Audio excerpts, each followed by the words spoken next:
Thank you so much, Governor Fayemi, for joining us tonight on the program. It's a pleasure having you on a day like this. And let me begin by getting your reaction to the military plane crash, which the accident which will happen earlier today. We understand that that plane was on a mission on the security situation in Niger State, where the Kagara students were abducted. Let me get your quick reaction on that, Governor. Well, obviously, it was an unfortunate development, and my heart goes out to the families of those who have lost their lives.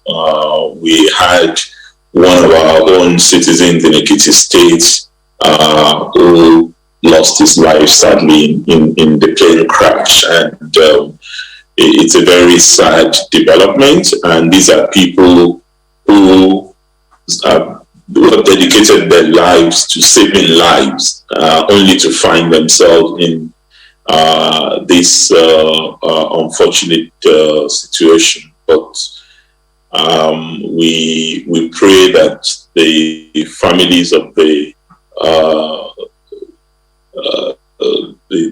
dead would have the courage and the fortitude to bear this loss, and our heart goes out to them. So sad, a very sad incident indeed there.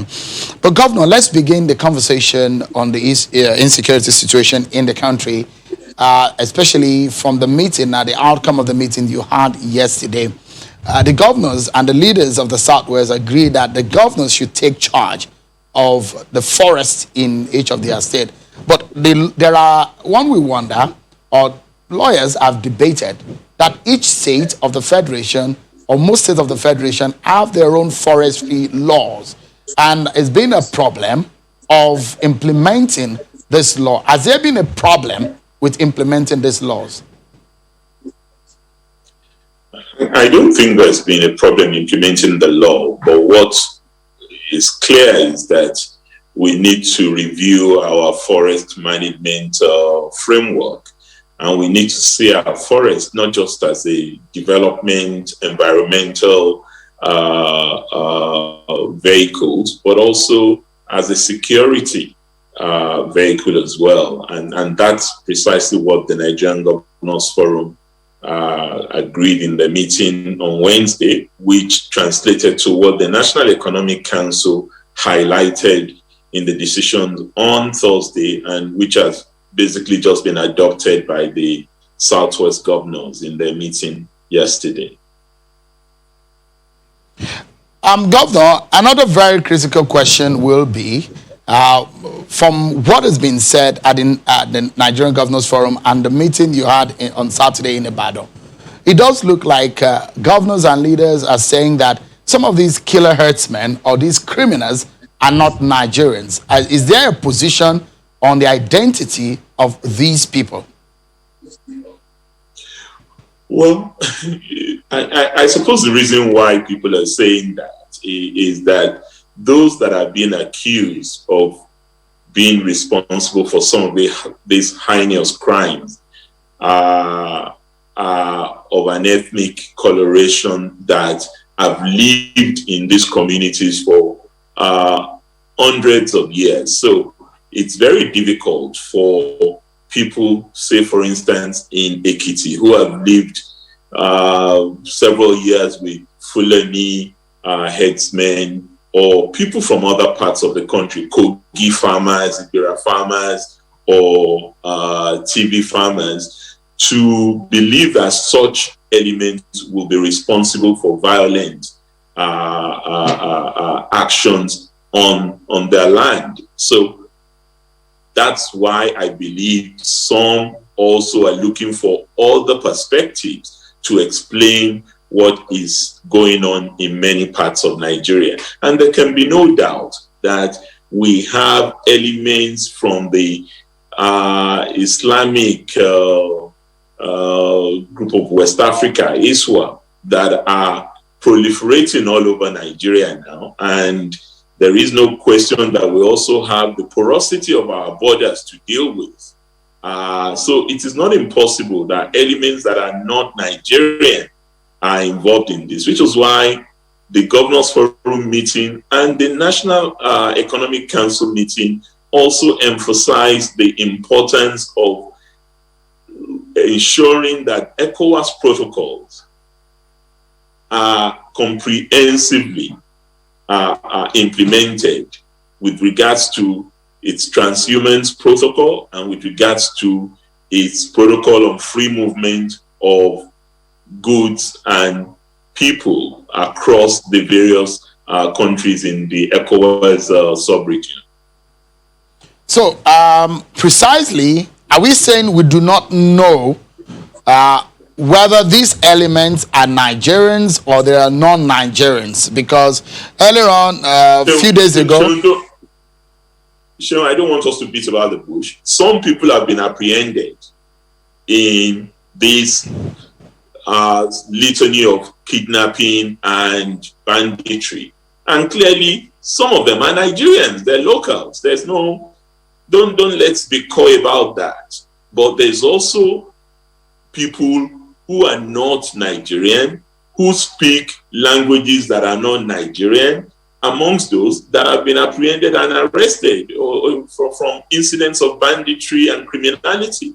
Whatever it is, I think what is important is that Nigerians across the length and breadth of our country, they want those apprehended for crime to be swiftly prosecuted, convicted if they're guilty, and brought to book. It is the seeming delay in ensuring access to justice for victims of crime that is exacerbating this tension, that is contributing to the feeling that some people consider themselves above the law, and we must do everything within our powers as state prosecuting authorities, because we also have powers at the state level to prosecute this, and federal prosecuting authorities to bring to book those who are responsible for crime. It's a no-brainer. If you are responsible for crime, you must be interdicted and you must be convicted if you're guilty.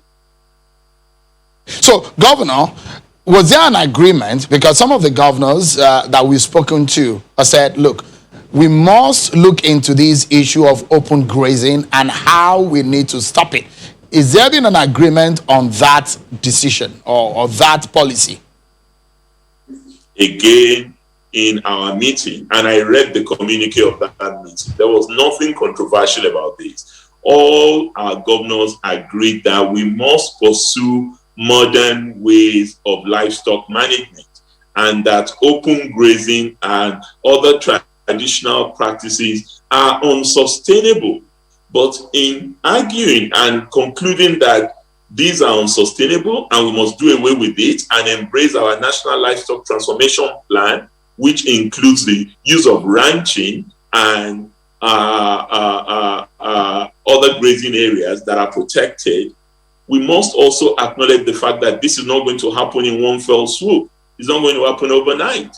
We need to just have a deliberate process to ensuring that open grazing is phased out and modern livestock management practices are undertaken by states, and that we must support livestock farmers to do this. The way we support cassava growing farmers or rice growing farmers via Anchor Borrowers Program, we must support herders and those who want to engage in modern livestock management practices to do similar things. I mean, we have a livestock program in Ekiti State, for example. We have a Kunderi farm, and we're working in partnership with the private sector institution, Promacedo Nigeria Limited, producers of cowbell milk.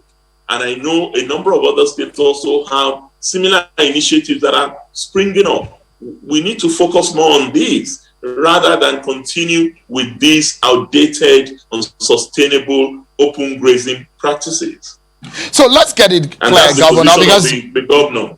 Yeah, oh, great. So since we're speaking to the leader of the governors, the chairman of the Governors Forum, we want to get a clarity here, because this is what has been causing the crisis anyways and the clashes between farmers and the herders. So in essence, the decision of the governors is that if we see herders who are moving, who are openly grazing across the farming community, it is illegal. Is it being criminalized now? Or where do we go from here? Is there certainty on that? Sure, there's a process to criminalization of any practice. What we have said, there are states that have anti-open grazing laws where it's been criminalized. You have states like Benue, for example, where they have an explicit law on that. In such states, they haven't completely eliminated grazing even there. So you cannot just do this with immediate effect. Let's be realistic about it. We want to tackle a problem, but it is not just by criminalizing, but by providing other avenues to encourage those who are in that practice to do away with it. So there must be incentives, and that's why I say it's time to comprehensively implement the National Livestock Transformation Plan that governors have discussed extensively and agreed on. And it is time to ensure that we provide support for states. One of the things that we agreed at our meeting in Abuja on Wednesday night is that both financial and other supports will be provided for states to encourage them to go into ranching, to go into organized grazing programs that will now make the space available for livestock farmers, herders to utilize such space when they're made available. It's no use banning or criminalizing a process without providing alternative. It doesn't work like that in governance. So what is the next step now? What are the next steps of action? We want these killings to stop. We want these clashes to stop. So what are the next steps of action? I would like to think everybody wants this to stop. One, we have said that states should take greater control over their forest zones and ensure that those who have no business in the forest are removed from the forest. But don't forget, there are also communities that have been in this forest for such a long time. What we're discovering in our investigation is that sometimes there may be collusion between the communities that are local to some forests and the invaders that have become criminals utilizing the forest for their nefarious activity. So where it crosses the line from evidently legal and lawful practice and where they're not registered, then they should be out of the forest. But the important point is that we need to take charge of our forest. In many states, they don't even have forest rangers again. We used to have forest rangers when we were young that were effectively in control of forests. We are also aware that in some other countries, the military actually take responsibility for securing the forest. If you go to Cameroon or you go to Chad, you will see this. And indeed, the former chief of defense staff commissioned a study before he left, General Oloni Shaki, where he clearly stated that states need to do more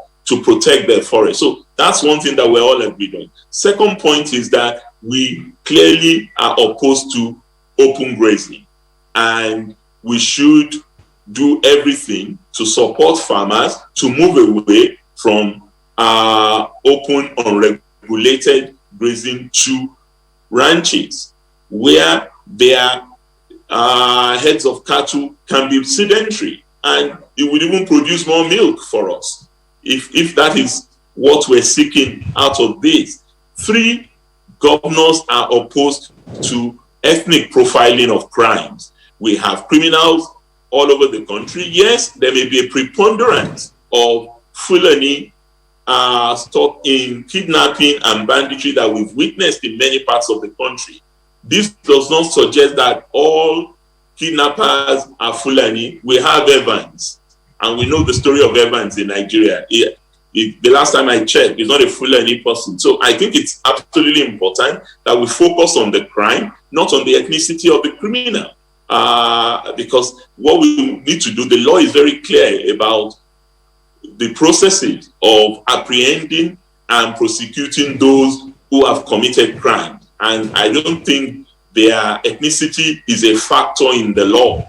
in any of the statutes in the country. And four, that we all need to ensure that we support our security institutions to become more coordinated in the interagency work, because the lack of synergy is also affecting us. Lack of synergy between our state actors, but also lack of synergies between our federal mainstream security institutions and the locally developed institutions that are beginning to emerge in the quest to protect citizens. Because primarily, the job of governors is to protect and secure their citizens. All right. And that is what is uppermost in the minds of most governors. There's no question that this is what has generated the interest why governors feel they have to lead this battle to ensure that Nigeria regains its security for its citizens. All right, Governor, let's take a break now, our first break on the program, but we'll get your thoughts on what you're doing, especially in Ekiti, as an example in what you have stated tonight, and the role of Amotekun in the Southwest. Also, we'll be talking about the vaccines and COVID-19 and how the governors are handling this matter. Up next, stay with us, everyone. Our conversation is still on the security situation in the country and the question on whether or not to give bandits amnesty. After our conversation with Governor Fayemi, Governor Bello Matawale of Zamfara State is next to talk to us on these national important issues. Stay with us, everyone. Thank you so much, everyone. Welcome back. And let's get back to the conversation with the chairman of the Nigeria Governors Forum and the governor of Ekiti State, Governor Kayode Fayemi, who will be speaking with us from Ado-Ekiti, the Ekiti State capital. Governor, give us a sense of some of the things that you've said. I mean, as the chairman of the Governors Forum, but as a governor of Ekiti State, practically speaking, how are you doing this in Ekiti State? We understand that there was a law before you came into office about this issue of open grazing and the involvement of local hunters.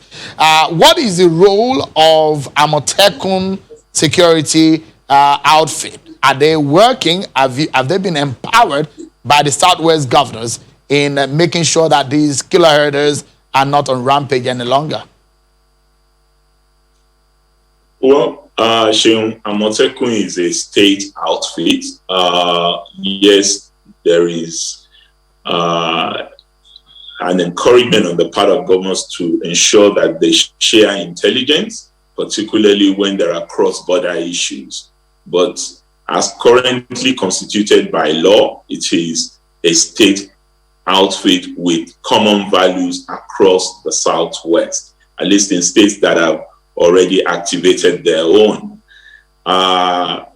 Yes, there was a law before I came into office, an anti-open grazing law. The law still subsists, but we have ensured that we have built more of a robust stakeholder engagement between our headsmen and our farmers in Ekiti. And there's a regular meeting. It's not that we don't have the issues that are prevalent in other places, but we've consistently managed it, arranged compensations between those who have, if you like, destroyed the farms of the local farmers. And this compensation is regularly paid when it occurs. We are also ensuring that our Amotekun Corps works collaboratively with the police, the military, and the civil defense institutions in Ekiti State. That is why you may not have had a lot or about incidences like this, because we focus more on conflict management and conflict resolution here. And I think so far it's been effective. We've had our own difficulties within our forest, but we also monitor what is going on in our forest very, very closely in order to ensure that we don't witness the proliferation of elements that have no business in those forests. But it's a continuous work. And we're also focusing on the use of technology in order to ensure that we interdict people a lot more swiftly and bring them to book if they run foul of the law. And a number of people run foul of the law prosecuted by our Directorate of Public Prosecution in the state. So the state does have a latitude to do things. And I can assure you that the law enforcement agents in my state, they are not shirking their responsibility. They're working very closely with us. We have kidnapping cases. We have cases of destruction of farms. And we're daily managing these issues. But it's no use telling a farmer whose farm has been destroyed that he should be rational about it, or that somebody will come and give him support. It's loss of profit and loss of effort that he has put into that. So that creates disaffection. But we are daily trying to manage that disaffection as much as we can here in Ekiti. So let's get to in our concluding moments now, Governor Fayemi. Let's spend another 1 minute or so talking about the COVID-19 and how the governors are managing it. And so I would like to speak with you as the governor of the chairman of the Governors Forum. What is the latest that you can tell us as regarding COVID-19 vaccines? I understand the last time the governors intervened and you were having a conversation on the national level on how Nigeria can get its own dose of vaccine. What is the latest from the governor's point of view?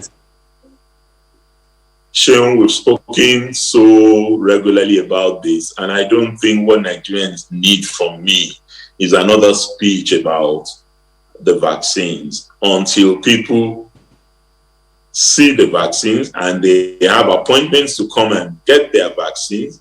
There's very little we can tell them now that would be convincing in any way. But all I can say is that we're working with the Presidential Task Force.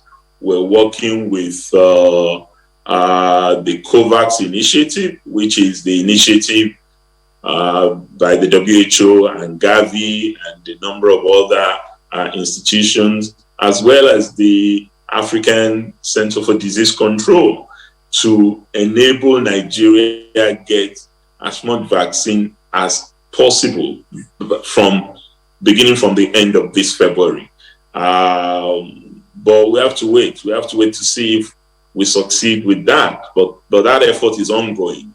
And I must really try and commend the Presidential Task Force, particularly those responsible for these negotiations, the Primary Healthcare Development Agency, the ministry, some of our multilateral partners, as well as the institutions I've mentioned, Gavi, WHO, African CDC.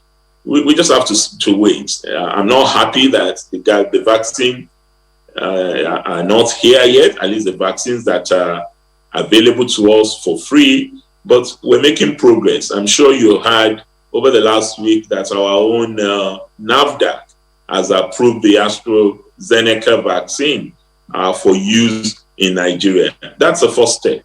Our Food and Drug Agency must clear the vaccine, and then the vaccine must become available for use in the country. Governor Fayemi, thank you so much indeed, because we understand the reason why I was asking for an update, but we understand that some states are also making their own initiative in getting the vaccine outside of what the national body is trying to do. Thank you so much indeed. Well, that's correct. There are states that are doing that, but I don't want to go into those details. We are, as Nigerian Governors Forum, involved in what the national arrangement is about. But individual states are, of course, well within their prerogative to get vaccines for their citizens if they so choose. Even individual corporate entities. You've heard of CACOVID. CACOVID is also trying to get vaccine into Nigeria. So there must be this multiple efforts. And I'm aware that the vaccine may even have come into Nigeria for organizations that are privately owned that have chosen to get the vaccines for their own use, for the use of their staff and relatives. Governor Kade Fayemi, chairman of the Governors Forum and the governor of Ekiti State, it's always a pleasure having to talk to you on the program, and thank you so much for creating time to speak with us. Sharon, thank you very much for having me, and thank you, viewers at home.